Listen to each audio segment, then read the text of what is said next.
Ah, welcome traveler. Come in, take a seat and put up your feet.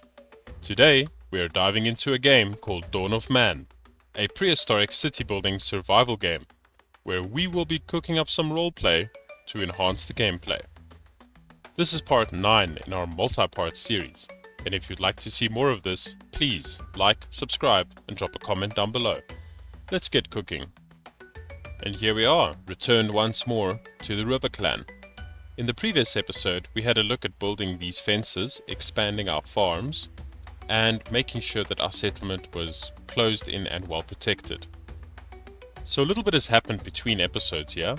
I've actually gone and completed these walls around both the settlement and the farm. I've also gone and set up some of these watchtowers for better defense. And then I've also gone and just built a couple more houses. Placed in an additional 7 over here, just so we could get our population cap up a bit. We now do have capacity for 76, so that's 14 more than what we currently have. And in the previous episode, I think we capped out at about 48. So quite a drastic increase in population.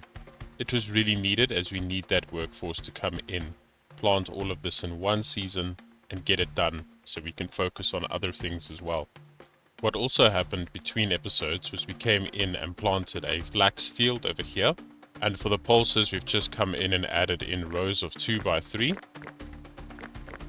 as you can see here, and then over here a row of 2 by 4, and over here another row of 2 by 3. And then we've actually run out of farm space because we can't plant up on this, it's a bit rocky, and this over here is still blocking us. We need to work on removing that. What we also did is we went and made an additional 3 stables over here. Once these rocks are removed, we'll build an additional stable here, and then we should have 7 in total, and that should be more than enough to house all of the animals that we will have through this playthrough. So what is in the agenda for today? Well, firstly, I want to have a look at actually weaving some clothes. So if we go over here to our stats, we can actually see that we have 10 goats, 23 sheep. I've increased the sheep population by quite a bit, so you can see up to here to 20, double the amount of goats. And the reason for this is that I want to get a lot of wool from them. So we can get wool and we can get linen from the flax over here, wool from the sheep. What we can do is go here into production, we can set up an outfitter and a weaver. So these are quite important because it gives us access to better clothes, and our settlers are going to need that as we have moved away and transitioned away from a hunter-gatherer society and more into an agrarian society. So we're going to need to find alternate ways now to make clothes. So we're going to go and set up 2 weavers and 1 outfitter. Let's have a look at these. Okay, as long as one of the entrances are open, it should be fine. Oh no, we actually need all of them open. Okay, that's fine. So we'll set it up over here. Perfect. So we're going to have our people come in and just build this. And then we can actually start looking at making better clothes for our little settlement over here. I may also look at building some additional houses as well, or perhaps some storage rooms. So we have quite a large chunk of land over here that's free. Alternatively, I may actually keep this separate here and focus that on when we later get these things, the workshop, the brewery, armorer, and ovens, and as well as the metallurgy. So we may keep this space over here clear so we can actually make use of that, and rather look at building houses over here. There's still quite a bit of space that we can set up things here, and houses should be able to fit in quite nicely. And we can even, I think maybe, no, we can't fit one in there, but that space won't be wasted because we can put a watchtower in if needed. But that's long in the future, as we have already got a population capacity of 76 and we have yet to fill in the houses that we already have placed. So we're going to let our people come in and construct this, and then we'll move on to the next step in today's episode. Right, so over here we have a raider attack happening. You can see the 4 raiders coming in, and I'm just going to demonstrate how these watchtowers work. So we've had some people run in here as soon as we activated the alarm, and as you can see, they're actually automatically attacking the raiders when they approach.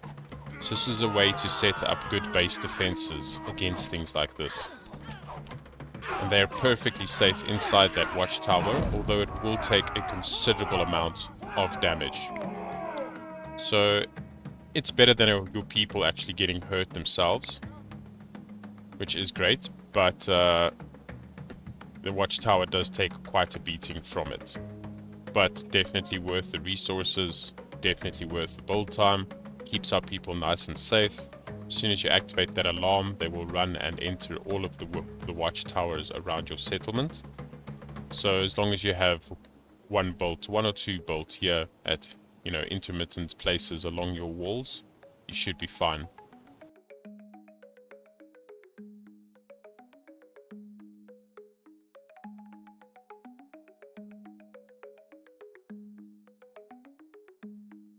And there we go. Our weaver and our outfitter have now been completed. So the weaver will actually go and make wool cloth or linen cloth. The wool coming from sheep and the linen coming from the flax. And then that can immediately be sent over to the outfitter, who can make linen outfits or wool outfits. These are the next tier in clothing and are much more superior than the simple leather clothes. Now, to make this a little bit easier, I'm actually going to go ahead and set up a storage hut for them right here, next to it as well. Just that it's a little bit easier for them to transfer and transport all the goods that they need. Maybe we set this up reasonably close to this entrance over here. That looks like a decent spot. And then we can also have a look in the future as using this for any metallurgy or workshop items as well. As we'll be setting up a little bit of a production area around it over here as well. There are additional, storage huts reasonably close. So I think this will work quite well in the far future. You can see that we are struggling a little bit with flint here, but we have a very slow treacle coming in here from this flint mine. And then we've also set up an additional one over here as well. It's very slow compared to the gathering of flint just from picking it up off the surface. But it's at least something, and it's keeping us going for the time being. So now that we've completed our outfitter and weaver over there, we can look at the next step in our advancement of our settlement. So we're going to go over here to the knowledge, and we're going to unlock pig domestication. Just to get it out of the way. It's always nice to have the pigs. Now, these are quite an interesting animal to have in the farmland because they actually start to breed and reproduce a lot quicker than the other animals. So they are a very reliable source of food. So that's one thing to keep in mind. That is a little bit of an advantage. But they have no additional byproduct. So unlike goats, they don't produce milk. And unlike the sheep, they don't produce wool. It's just the source of food. But it's still good to have because you want it in for the next step of getting cattle. And then we're going to have a look at getting megalithism. Now this is very important for constructing all of these things that you can see here. The menhir, the dolmen, stone circles, stone carvings, rolling megalith. It's very important to get this, especially for this game where these constructions have a massive role. So we're going to start diving into that now. We'll unlock it. And there we go, megalithism unlocked. So you'll see this allows you to build megalithic structures that increase the settlement's prestige and help improve morale. Now the prestige and morale are quite important aspects in this game. As you can see the prestige here, you increase this and more people will come to your settlement, more traders, more immigrants, and it'll happen more frequently. So you definitely want this for growth. And then the general morale is just how happy your people are. So you can see our welfare over here is quite high. So our morale is quite high. Our people are very happy with what they have. The food is good, there's enough clothing, there's enough housing, everyone's generally pretty happy. And then the prestige is how fancy we are. The amount of massive structures and stone carvings and things like that that we have set up and constructed. So this is where we're going to be digging in here now with the unlocking of megalithism. So what is megalithism? That is the construction of large structures made out of massive pieces of rock. So to give an example of that, that would be something like the stone circle, or menhir themselves, or even dolmen. So if we can go ahead and construct quite a few of these, we can actually increase the prestige of our settlement by leaps and bounds. Now, I could start with the dolmen themselves, but I think that I still want to adjust the layout of our cemetery a bit more before I do that. So I think that we're going to start off here with the menhir and the stone circle. So in order to do that, I want to first come in and clear a little piece of land somewhere that we can actually make use of this properly. I think what we're going to do is we're going to build it over here. It's nice and close to the settlement, and our people will have reasonably easy access to it. So the most important part of it initially is to just come in. We're going to designate all of these trees to just be cleared out and cut down. And then I just want to make sure that our tannin collection over here is not being affected, because we are still making use of these trees in order to generate tannin. So we'll come in. This one should not be cut down. And I think that's okay. That looks fine for the most part. So we should be fine with that. So our people will come in, start chopping down these trees, and we can actually make use of some of these for the logs to build some more fences around here. And, you know, corner off a little corner here that we'll use to construct our stone circles inside. Now, as for the megaliths themselves, across the map you'll find these massive rocks called megaliths, which are actually spread out, and you can go up to them. You will mine them out, and then you'll have to set them up on sleds and tie them down with leather straps and haul them all the way to your construction site. Now, in some earlier videos I actually found quite a few of these, and I have actually been doing some extra little scouting around, so I know where some of them are. For example, here's one over here, not too far from the settlement, but still quite a distance. There's two over here, actually three, and a little one over here, with another two over there. So these are reasonably close for some of the construction we can make use of here. And then if we go across the river, there are a couple over here, and there's also some in just the valley right over. You can see over here as well. So we can make use of these ones to construct anything over here, so by the cemetery itself.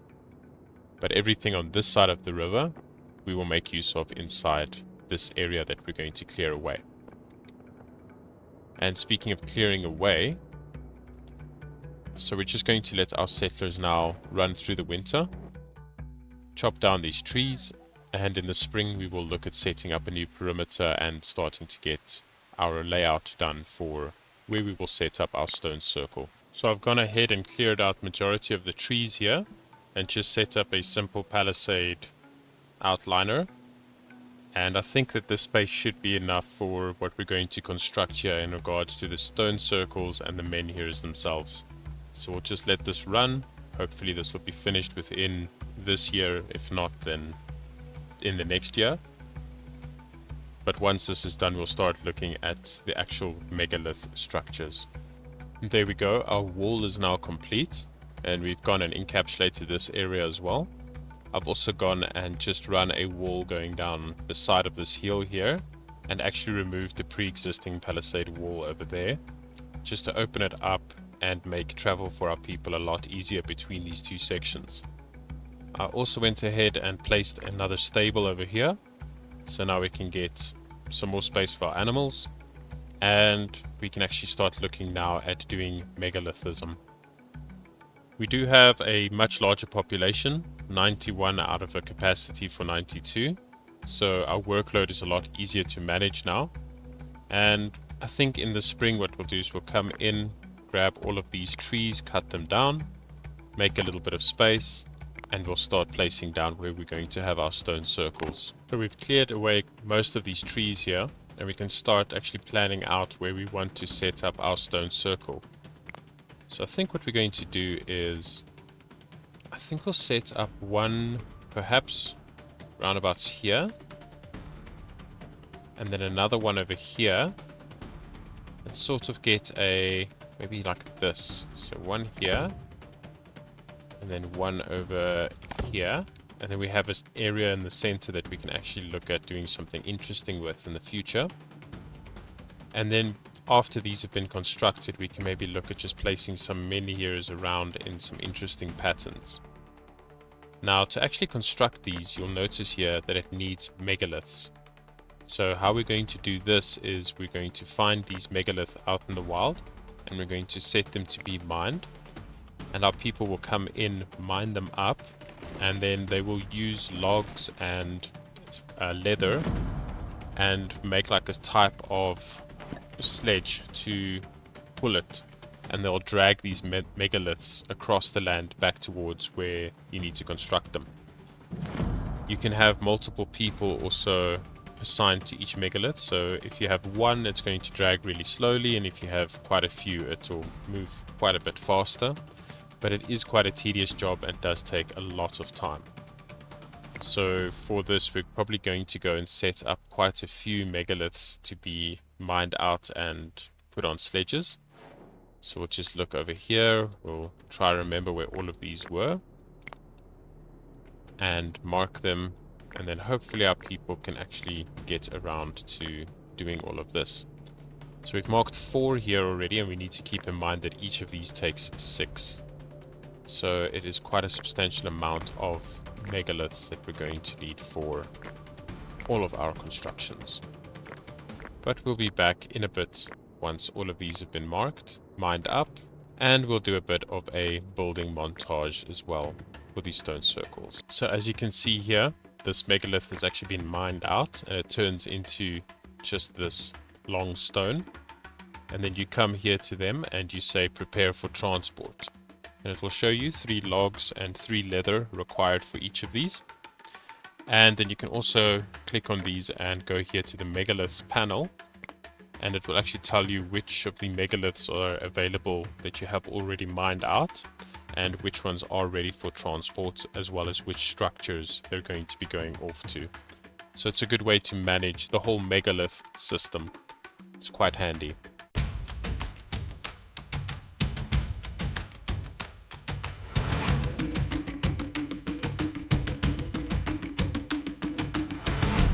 In the dawn of days untamed, hands of stone and hearts untamed, digging deep in earth they find megaliths of ancient kind. Wisdom whispers in the night, drum beats echo take to flight. Through the valleys, through the plains, building legacies of chains. Stone by stone they lift the sky, raising shadows soaring high. Circles speak in silent tones, honoring those sacred stones.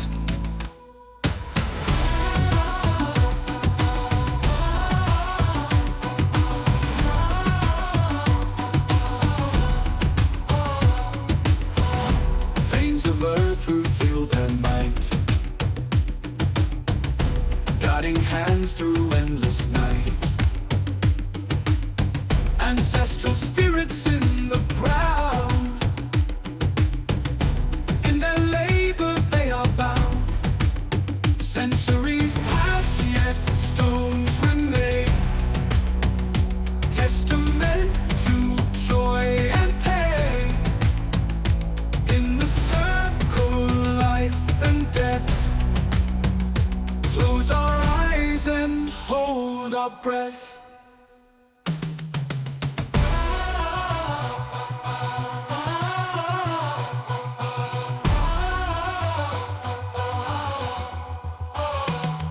Stone by stone they lift the sky, raising shadows soaring high.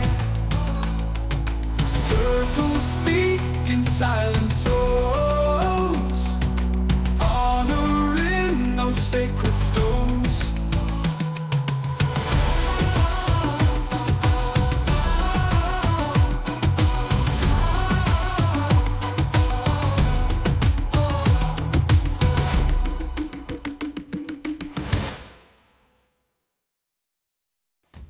There we go.